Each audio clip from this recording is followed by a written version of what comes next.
Great ancestors, you are breath, you are bridge, you carry us over tumultuous time. You who can hear and answer with quick remedy, you are ready before we ask. You who can speak through tongues of trees and fire and water, this earth cannot hold you. We pound the ground and you appear, O ancient ones.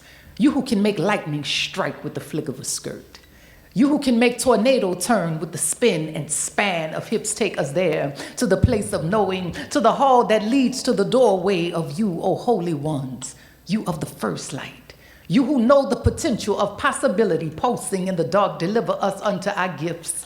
You who have sunlight in your fingertips, touch our drums, make us hear the rising, make us move a steady stump, a choir of voices so majestic, heaven hides us in a tapestry of light, or we are stars, blankets of wonder, sky bright eyes seeing the invisible, visible. You who have returned, you have turned our faces so that we see ourselves, and we have found you again in places we would have never imagined. You make our limits infinitely long. Our vision is clearer with eyes closed, and even there, you still stand in full color, vibrant and eager to serve. And now they come.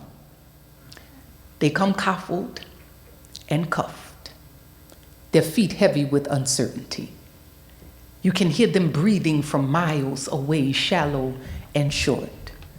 Tethered souls don't know how to breathe deep, and auction blocks do not lend to comfortability, naked and frigid. Tar baby smooth like skin, lathered up real good to conceal any wounds. Now, you know massa like 'em free from disease, or at least appear to be. Shh, quiet, 'cause you know massa like 'em silent. And blocks do not lend to protest or chatter. Chattel have no say. Just smile big, show them pearly teeth, stretch, long, push, pull, parade, grope, fold, over, wide open. Let us see from behind how much you are worth, how well you can work, how familiar, ancient, and new. New, it's new niggas for sale, fresh cargo. It's new niggas for sale, a lively stock. Oh, don't you see them? Can't you hear it? In the whistle of the wind and the howl of the breeze and the pour of the rain, can you taste it? Sugar cane, sweet indigo, rich rum-like intoxicating. There is something about suffering that makes men mad and makes others money. Something about others doing your dirty work that somehow seem to keep your hands clean and your conscience clear, clever. Oh, can't you smell it? Oh, it's in the seasoning. Something that makes them more tender, much more palatable, more suitable for enslavement. There is something in the breaking of a spirit that makes a better slave. Can't you feel it? In the thickness of injustice, in the gaze of despair, the click-clank of cuff, they come coffled off the good ship. Jesus, it's the longest trip for the Africans, where rich men play with the lives of humans every day. Oh yes, there is something.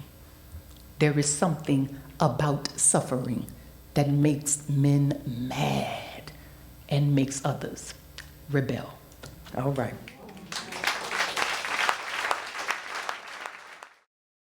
Not an obituary for the dead, not a story of those who once were, but of those who live, those whose spirits walk and work and fly, those who toiled and taught and loved, those who fashioned seeds into okra and greens, flipped wood into house, into sweet shop, into church and marriage steeple, into refuge for the addict and downtrodden, into haven and heaven. Their voices permeate the present. Piece together space and time, a quilt made of maroon blood and railroad spikes, huckabucks and wine candies, cool filter kings and Hail Marys of prayers hummed and moaned, of flood water and flickering flame, of execution and exile, of return. 2, water always finds a way back to itself, to its source. I too have stumbled my way back to you at some point on all fours, knowing you would receive me. Oh, blessed be the wayfaring warrior, the forlorn traveler who still loves me even though I have let you down. My new lovers were so enticing. Forgive me, my child, for I have sinned against you. Well, how can I not forgive you when I know your parts have been fondled by hands heavy with hell in their tips? I forgive you. You taught me how to do that. 3, Since your tearing apart, I have lived through about 49 seasons, one marriage, the birth of 2 living children, another due around the summer equinox. I wonder and work often at mending your heart and your memory. I too need help sometimes. Do you forgive me for the way I have allowed others to enter your gates, most with their shoes still on, more with pale privilege still on their tongues and tits and penises, penetrating the inner core of your being? Believe me, we tried with hoop skirts, bloody heads, spells masked as psalms and saints, saturated grounds in holy oil and prayers, attempted to sync our heartbeat with the rhythm of your drum, with the hammer of our heels on the pavement, with the snake of our arms. We tried, and we drowned. 4, every birth needs water, needs dark, needs to be honored and remembered, everyone for its different coming forth. Each birth bears its own map and blueprint, its own name and vibration, its own self. 5, when we emerged after the big rains, oh, many were surprised. They thought they'd never see us again. They thought the dead would always be dead, not knowing our Easter is every day. Not knowing that wherever we rose in Picker City, America, our red-beamed Mondays would still exist, our fish-fried Fridays would still come at the end of each week, our music would still play and heal and hold. Oh, how easily they forget what we are made of. Forgot how we would move between swamp and concrete. Forgot how we made home in the wettest of places, foreign and far-fetched, barefoot and unstitched. Forgot we put ourselves together from a million fragments before. The apple never falls far from the tree, grand never far from the petite. The lessons still course through our veins, still flash in the dark parts of our existence. Oh, some things, they never change or leave, and some of us, we never forget. 6, I remember the way like the back of my hand. I know pathways and trees by heart. Tuned my ear to the tone of your aura, so even when the familiar things do leave, I can still find you, and you will still know me. Oh, some things, they never change, and you, New Orleans, you are one of them. All right. That did it. You helped me. They will see how we endured, and they will wonder how we made it. How we could live through such a time and still smile and create and celebrate, even though walls of panic and loss continue to build up around us, so they will shake their heads in astonishment. They will question how we survive without hugs and second lines and community gatherings, or they will drum up every conspiracy theory, and most of them will be correct. They will feel the anger of the era, the frustration of the season. They will pick apart the science and discover to their surprise, oh, there was so much more hidden. This virus was a disguise.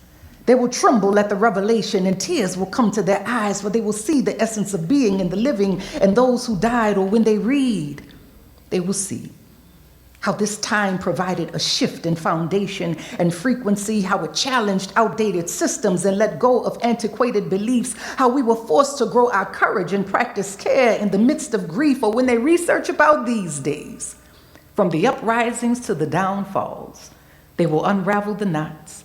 They will connect the dots, and they too will heed the call with dignity and integrity, ancestral wisdom and pride, where creativity and imagination move head and heart into alignment. And they will know, because they will feel, the power and presence of devotion and will, of culture, of spirit, of justice, of light, of oneness, of harmony, of divinity and insight. Or when they read of this moment, they will see how we endured. And they will still question how we made it. And we will say, well, how could we not? Okay. Thank you, Mama. And all the angels gathered. They heard she was coming.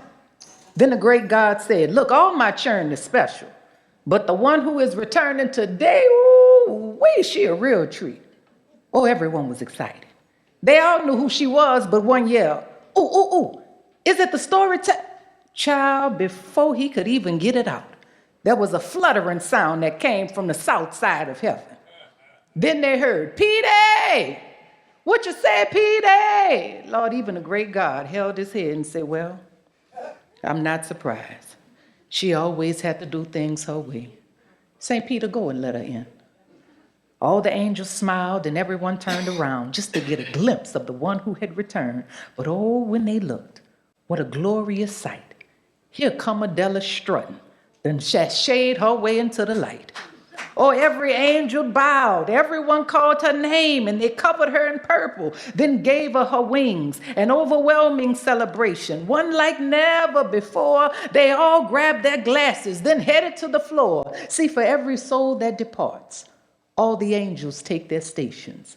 What on earth appears as rain is really angels pouring libation in honor, in awe, in joy, in love. And it is at that point the returned one receives their song. Because Adela can fly, fly, fly. Adela can fly. So when you think of her, you gotta keep your eyes on high. And if it's one thing that we know, oh Lord, it's that Adela showed. She went to show the world just how to fly. Now, you think a home going is something special. Well, honey, the homecoming, the colors, the sound, the fullness, the embrace, overwhelmed with gratitude. Adela didn't know what to say. Now, that was the first. Anybody that knew her? She put her hand over her heart and just said, Gaby, you know, she had a nickname for all the angels and saints. Gaby, can you play me something nice on that horn? Oh, the sound, the tone. It made her reflect on all her loved ones and friends. Well, how would they fare without me being there, being away? Then the great God said, oh, Tessie, certainly you know every away ain't gone. Now they'll learn to see you in all your other forms, whether it's in a flower or a scent carried in the breeze, whether a song or a folk tale of a taste of white beans. Now, that doesn't mean at some points in between they won't be sad or blue. They'll discover in due time that body was yours, but it is not you. So do not fret about not being there, because now, my child, you are everywhere. Then before you know it, there came a big smile. The sun shined brighter and the angels took another bow. All the ancestors joined in. Well, all the good ones. Everybody wasn't there. You know why. That's another chapter. But all of them joined in because Adela can fly, fly, fly. Adela can fly. So when you think of her, you gotta keep your eyes on high. Because if it's one thing that we know, oh Lord, it's that Adela showed. She came to show the world just how to fly. A story, a story. Let it come. Let it go. Didn't she remind us? Ain't we all just stories? Each one a universe of syllable and sound, a wad of words just wanting to be heard, longing to be held, holy and divine, each one a page in God's book, a sacred scripture for all the world, all coming, all going. So Adela, fly, fly, fly. Adela, fly. And please think of us while you're soaring through the sky. 'Cause if it's one thing that we know, oh Lord, you sure enough showed. You came to show the world just how to fly. All right, for Mama Adela. Adela, the storyteller.